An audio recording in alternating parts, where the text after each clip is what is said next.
a human child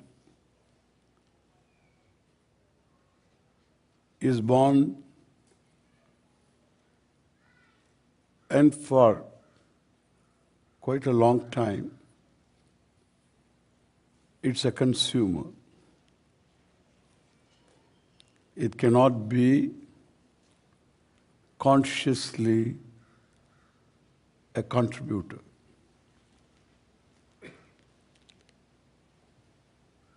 It is helpless. It doesn't know even how to survive. Even though it is endowed with an instinct to survive.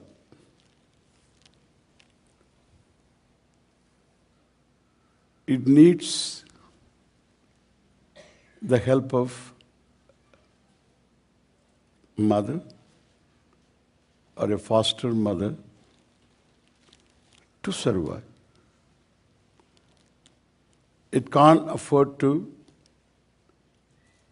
doubt the person who tends the child. It has to totally surrender. As one surrenders to an anesthesiologist, it has to totally surrender. That implies a lot of trust.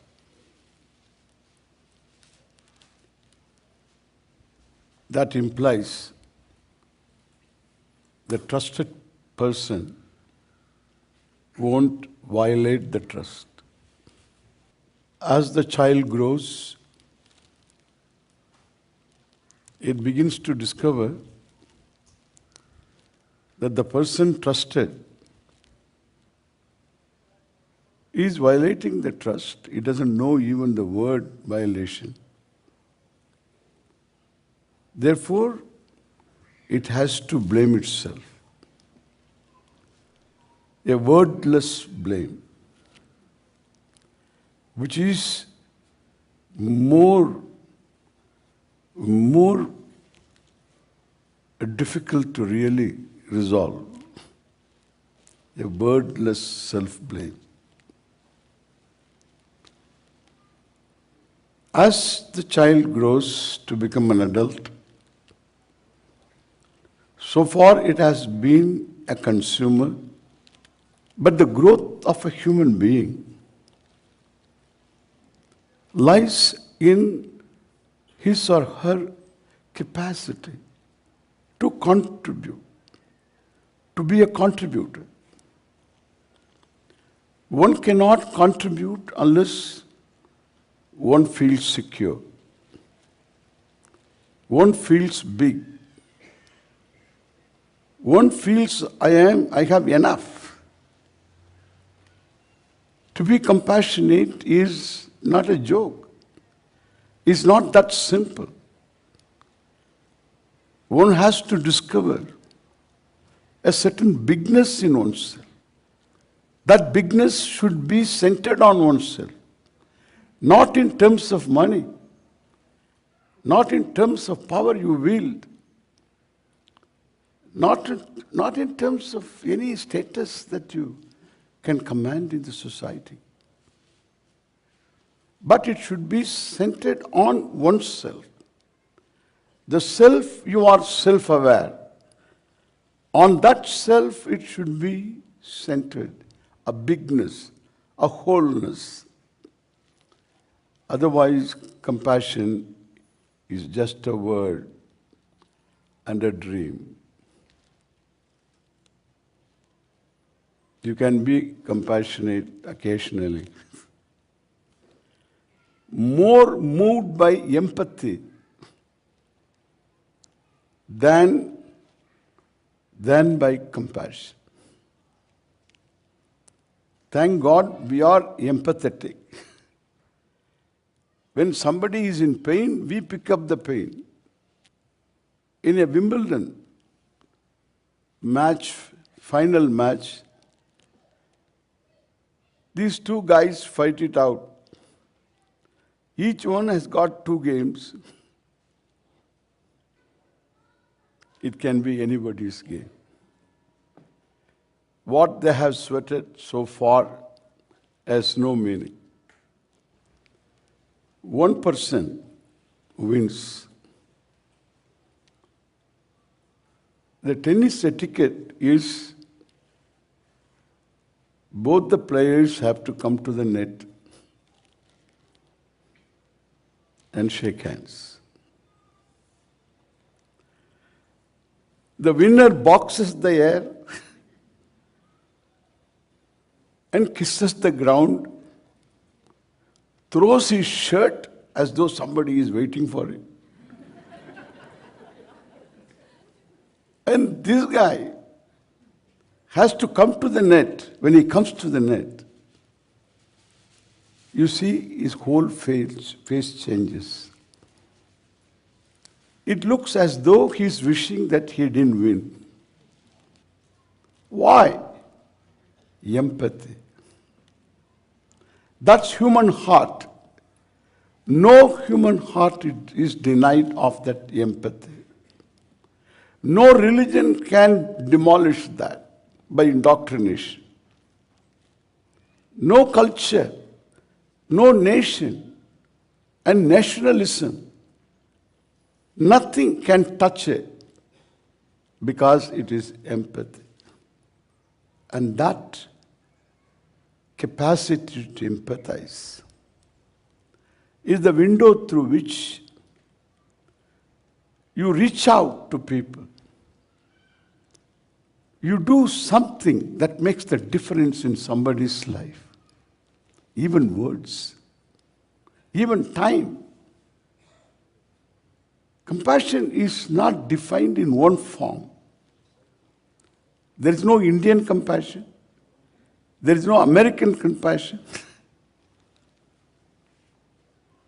It transcends nation, gender, age. Why? Because it is there in everybody. It's experienced by people occasionally.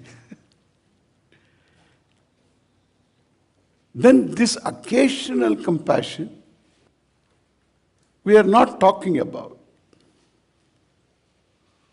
It will ever remain occasional. By mandate, you cannot make a person compassionate.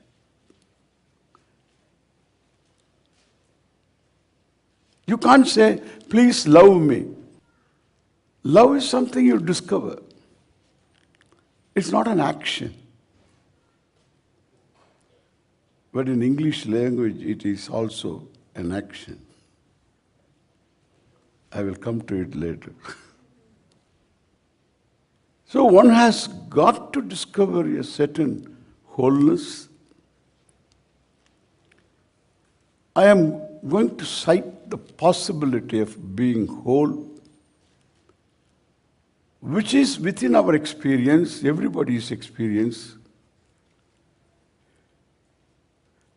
In spite of a very tragic life, one is happy in moments which are very few and far between. And the one who is happy, even for a slapstick joke,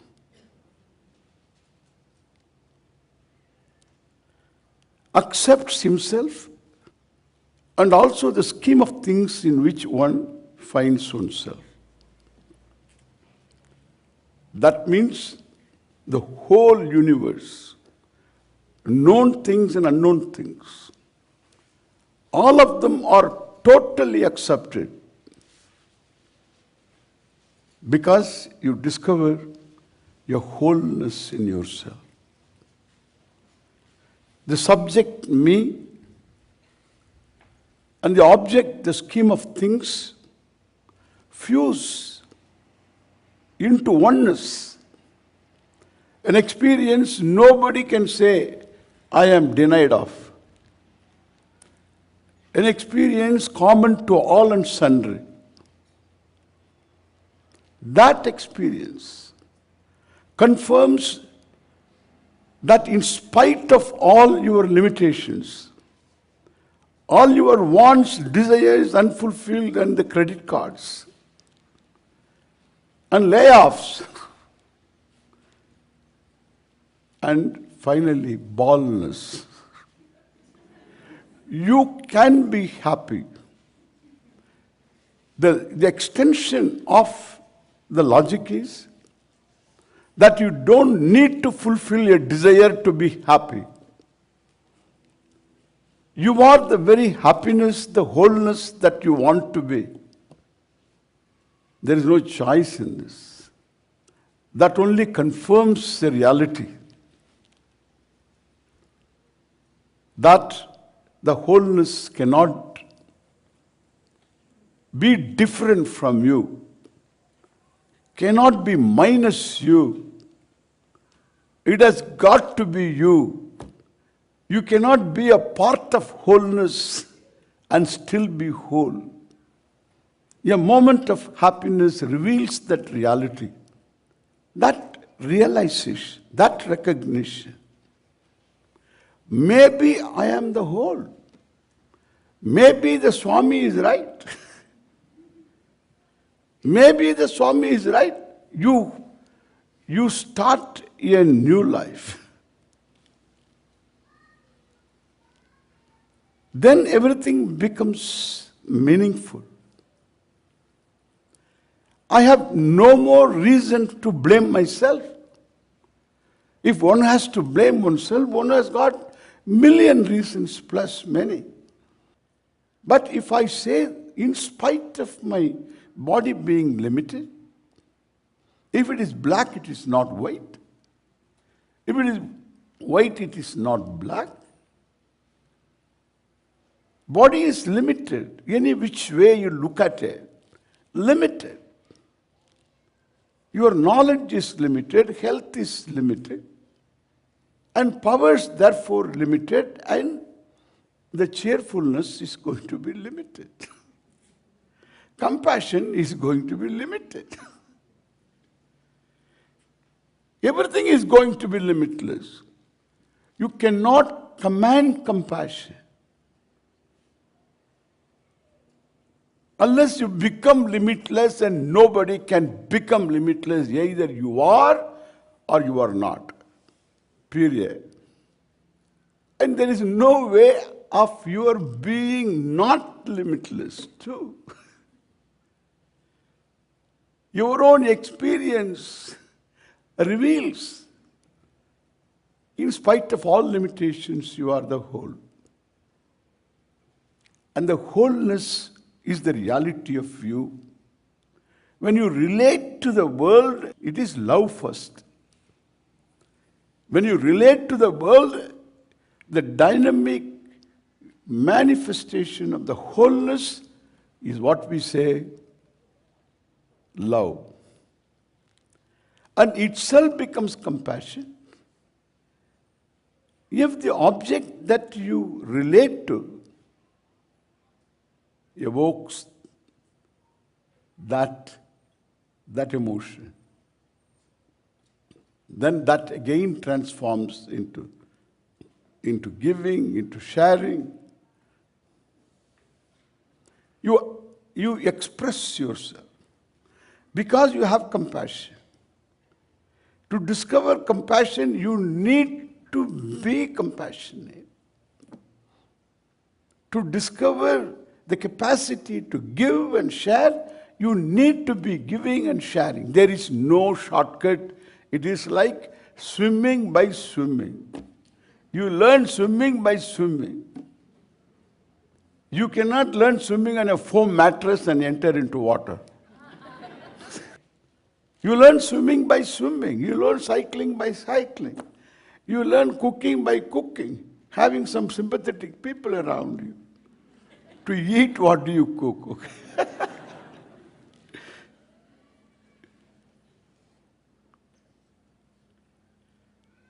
And therefore, what I say,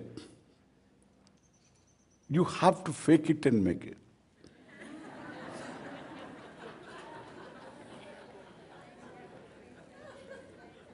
You need to. My predecessor meant that. You have to act it out. You have to act compassionately. There is no verb for compassion. But you have an adverb for compassion. That's interesting to me. You act compassionately.